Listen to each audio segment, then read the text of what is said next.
করি যে আপনার নেশা বলতে এক্স্যাক্টলি কি বোঝান? আর তার মানে কি হঠাৎ করে বন্ধ করলে প্রবলেম হয়, এটাও কিন্তু আপনি শুধুমাত্র অ্যান্টি ডিপ্রেশনের ক্ষেত্রে বলতে পারেন। এটা আসলে আমাদের ওষুধের প্রতি বা অ্যান্টি ডিপ্রেশনের প্রতি একটা নেগেটিভ অ্যাটিটিউডের কারণে আমরা মনে করি যে আমরা এটা আসক্ত হয়ে যাচ্ছি। অ্যাডিকশনের যে কমন বিষয়টা সেটা হলো একটা মানুষের অ্যাডিকশনের কারণে তার পুরো লাইফটা শুধু অ্যাডিকশনকে ঘিরে হয়ে যায়। তার ফাংশনিং আরও নিচের দিকে নেমে যায়। অ্যান্টি ডিপ্রেশন খেলে পেশেন্ট সুইসাইডাল হয়ে যায়।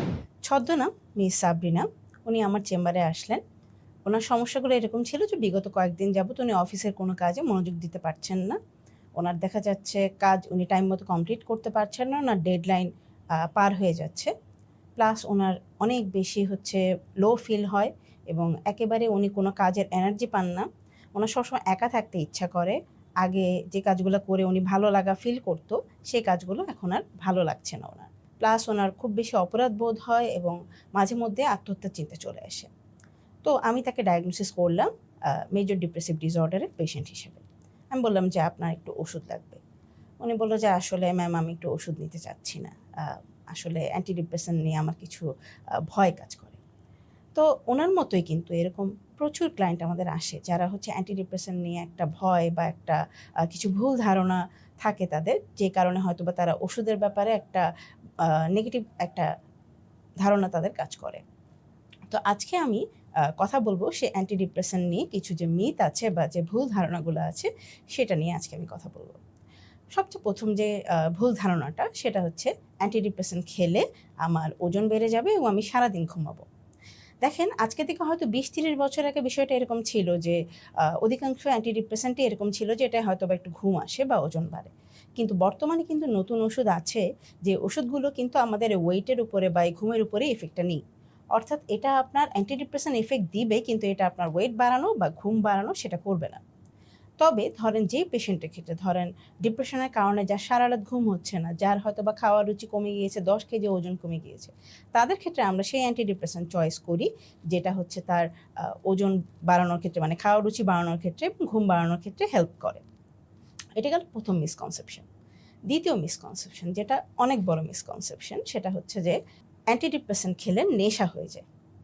তো এই কথাটা যখন আমার ক্লায়েন্টরা বলে, আমি তাদেরকে সুন্দর করে জিজ্ঞেস করি যে আপনার নেশা বলতে এক্স্যাক্টলি কী বোঝান? আপনার কাছে নেশার ডেফিনিশন কী? তারা বলে নেশা বলতে ওষুধটা না খেলে খারাপ লাগে, হঠাৎ করে ছেড়ে দেওয়া যায় না, সারা জীবন চালিয়ে যেতে হয়, ইত্যাদি, ইত্যাদি এরকম। তো আমি তাদেরকে বলি বা আপনাদেরকেও বলছি, আপনারা যদি এই মুহূর্তে গুগল করেন অ্যাডিকশনের ডেফিনিশন কী, তো যে কয়েকটা পয়েন্টে অ্যান্টি ডিপ্রেসেন্টের সাথে আপনার এই মিলটা পাবেন না, তার ১ নম্বর পয়েন্ট যদি আমি বলি সেটা যে কোনো নেশা শুরু হয় অল্প দিয়ে কিন্তু আস্তে আস্তে এটার পরিমাণ বাড়তে থাকে। সেটা ড্রাগস হোক, সেটা পর্ন হোক, সেটা খাবার হোক, সেটা মোবাইল অ্যাডিকশন হোক, আস্তে আস্তে এটার পরিমাণ বাড়তে থাকে, অল্পতে হয় না। এটা একটা মেডিকেল টার্ম আছে, এটাকে বলা হয় টলারেন্স। অ্যান্টি ডিপ্রেসেন্টের ক্ষেত্রে কিন্তু এই টলারেন্স টার্মটা অ্যাপ্লিকেবল হবে না।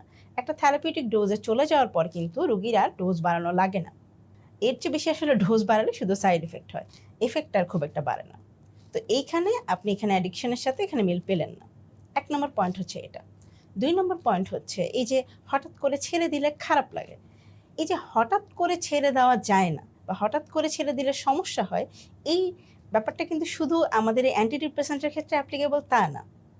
যদি আপনি একটু খেয়াল করেন, যারা বাতের রোগী আছে তাদেরকে অনেক সময় হাই ডোজে স্টেরয়েড দেওয়া হয়, সেটাও কিন্তু আস্তে আস্তে কমাতে হয়। আস্তে আস্তে না কমালে কি হয়, অ্যাডিসোনিয়ান ক্রাইসিস নামে একটা ভয়ঙ্কর খারাপ অবস্থা, জীবন মরণ টানাটানি টাইপের একটা অবস্থা হয়ে যায়, যেখানে একটা মানুষের প্রচণ্ড বমি হয়, তার ব্লাড প্রেশার ফল করে, তার ব্লাড গ্লুকোজ ফল করে, মানে মোটামুটি তার জীবন যায় এরকম একটা অবস্থা হয়। সেটাও কিন্তু হঠাৎ করে বন্ধ করলে এরকম হয়।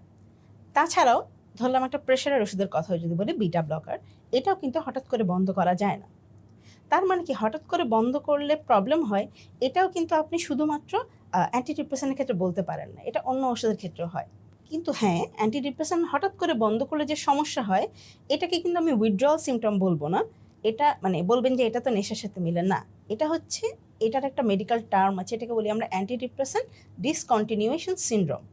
এখানে যেটা হয় যে আপনার অ্যান্টি ডিপ্রেশন হঠাৎ করে বন্ধ করলে আপনার বডি যেহেতু এটাতে ইউজ টু, আপনার মাইন্ড যেহেতু এটাতে ইউজ টু, হঠাৎ বন্ধ করার কারণে আপনার একটু অসুবিধা হয়। এটা এরকম যে ধরেন আপনি প্রতিদিন সকালে চা খেয়ে অভ্যস্ত, রোজার প্রথম দিন দেখবেন আপনি যখন এই চাটা পাচ্ছেন আপনার একটু মাথা ধরে, কিন্তু পরের দিন কিন্তু অ্যাডজাস্ট হয়ে যায়। তার মানে কিন্তু এটা না যে আপনি চায়ে আসক্ত, আপনি কিন্তু জাস্ট একটা অভ্যাস আছে, সেই অভ্যাসটা হচ্ছে না দেখে আপনার একটু খারাপ লাগছে। তো এই জিনিসটা কিন্তু ইজিলি অ্যাভয়েড করা যায়, যে অ্যান্টিডিপ্রেসেন্ট বন্ধ করলে যে সমস্যাটা হয় সেটা অ্যাভয়েড করা যায় কিভাবে, যদি আপনি একজন সাইকিয়াট্রিস্টের আন্ডারে থেকে আস্তে আস্তে কমান। আরেকটা বিষয় ওই যে হচ্ছে যে হঠাৎ করে ছাড়লে বা হঠাৎ করে বন্ধ করলে আবার অসুখ ফেরত চলে আসে, লাইফ টাইম নিতে হয়, এইখানে একটু ভুল ধারণা আছে। বিষয়টা হচ্ছে ধরেন আপনার অ্যান্টিবায়োটিকের কোর্স হচ্ছে 7 দিনের, আপনি 3 দিনে আপনার সিমটম চলে গেল, আপনি 3 দিনে ওষুধ বন্ধ করে দিলেন। তখন যদি আপনার অসুখটা আবার তীব্রভাবে ফেরত আসে, এটা কি আসলে ওষুধের দোষ, বা এটা কি আপনি অ্যান্টিডিপ্রেসেন্টের উপর, আপনি কি অ্যান্টিবায়োটিকের উপর ডিপেন্ডেন্ট? না, আপনি হচ্ছে ওই কোর্সটা কমপ্লিট করেননি। আমরা যখন অ্যান্টিডিপ্রেসেন্ট রোগীকে দিই আমরা বলি যে 6 মাস 1 বছর কন্টিনিউ করতে। রোগীরা অনেক ক্ষেত্রে যেটা হয় যে 2-3 মাস খাওয়ার পর যখন ভালো লাগে তারা মনে করে আমরা সুস্থ, তখন তারা ওষুধটা বন্ধ করে দেয়, সেই কারণে কিন্তু তার অসুখটা ফেরত আসে। তার মানে হচ্ছে এই জিনিসগুলো আমাদের যে ভুল ধারণা, এটা এটা আশা করি ক্লিয়ার করতে পারলাম। তারপর যে বিষয়টা নিয়ে অনেকেই বলে যে অ্যান্টিডিপ্রেসেন্টকে লাইফ লং কন্টিনিউ করতে হয়। বিষয়টা হচ্ছে যে প্রথম কথা হলো এটা ভুল ধারণা, অ্যান্টিডিপ্রেসেন্ট লাইফ লং কন্টিনিউ করতে হয় না। অ্যান্টিডিপ্রেসেন্ট আপনি সারা জীবন ডিপেন্ডেন্ট হবেন, বিষয়টা এটা না।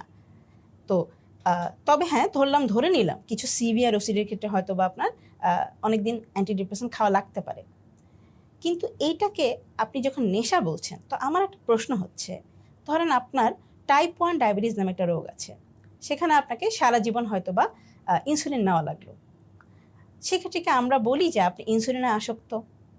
বা ধরেন একটা মানুষের ইনহেলার নেওয়া লাগে, তার হাঁপানি আছে, ইনহেলার ছাড়া তার সমস্যা হয়, সবখানে সে ইনহেলার ক্যারি করে, আমরা কি তাকে ইনহেলারে আসক্ত বলি? আমরা কিন্তু বলি না। তো এই জন্য আমার কাছে মনে হয় যে এটা আসলে আমাদের ওষুধের প্রতি বা অ্যান্টিডিপ্রেসেন্টের প্রতি একটা নেগেটিভ অ্যাটিটিউডের কারণে আমরা হচ্ছে মনে করি যে আমরা এটা আসক্ত হয়ে যাচ্ছি। তারপরে যে পয়েন্টটা সেটা হচ্ছে যে আমরা মনে করি যে অ্যাডিকশনের আরেকটা পয়েন্ট যদি আমি বলি, যেখানে অ্যান্টিডিপ্রেসেন্টের সাথে আপনি আলাদা করতে পারেন, সেটা হচ্ছে যে অ্যাডিকশনের যে কমন বিষয়টা সেটা হলো একটা মানুষের অ্যাডিকশনের কারণে তার পুরো লাইফটা শুধু অ্যাডিকশনকে ঘিরে হয়ে যায়, তার ফাংশনিং আরও নিচের দিকে নেমে যায়, মানে সে আর আগের মতো ফাংশনিং থাকতে পারে না ওই অ্যাডিকশনের কারণে। অ্যান্টিডিপ্রেসেন্টের ক্ষেত্রে কিন্তু সেটা হচ্ছে না, বরং আপনি ওষুধটা খেয়ে আরও ফাংশনিং আছেন, ভালো আছেন। তাহলে এই জিনিসটা কীভাবে অ্যাডিকশন হয় বলেন? আশা করি আমার পয়েন্টটা আমি ক্লিয়ার করতে পেরেছি। তাহলে আমরা যে 2টা পয়েন্ট বললাম, তারপরের যে 3rd পয়েন্ট, অ্যান্টিডিপ্রেসেন্ট নিয়ে একটা বড় ভুল ধারণা যেটা রিসেন্ট কিছু খবরের কারণে হয়েছে, সেটা হচ্ছে অ্যান্টিডিপ্রেসেন্ট খেলে পেশেন্ট সুইসাইডাল হয়ে যায়। দেখেন, এই ব্যাপারে যে রিসার্চটা আছে সেটা আমি যদি আপনাকে খুলে বলি, সে রিসার্চটা এটা বলে যে একজন ডিপ্রেশনের পেশেন্ট যদি আনট্রিটেড থাকে, মানে চিকিৎসা না করা হয়, তাহলে তার সুইসাইডের রিস্ক, মানে কমপ্লিটেড সুইসাইড করার রিস্ক হচ্ছে 15-20%, মানে সেটা হচ্ছে ধরেন 5 জনে 1 জনের মতো অবস্থা।